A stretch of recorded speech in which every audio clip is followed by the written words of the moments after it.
Once upon a time, in a lush green forest, there lived a humble sparrow named Sammy.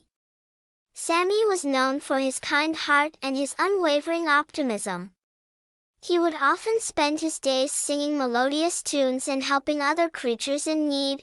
One scorching summer day, a terrible drought hit the forest, leaving the animals desperate for water.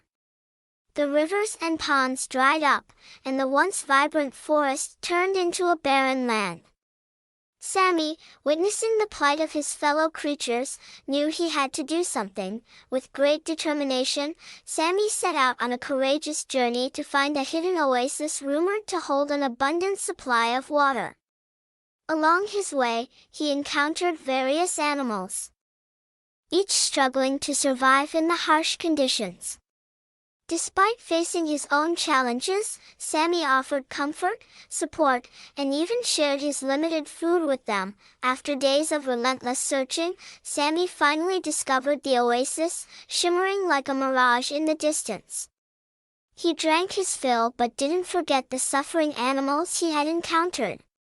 Instead of keeping the oasis to himself, Sammy devised a plan to share the water and revitalize the entire forest. With the help of other creatures, Sammy organized a community effort to dig channels and build a system to distribute the water from the oasis. Each animal had a role to play, big or small, and they worked together tirelessly to make the plan a reality. As water flowed through the channels and reached every corner of the forest, new life sprouted, and the forest flourished once again. The animals rejoiced, grateful for Sammy's selflessness and determination. They had witnessed the power of unity and understood the true meaning of compassion.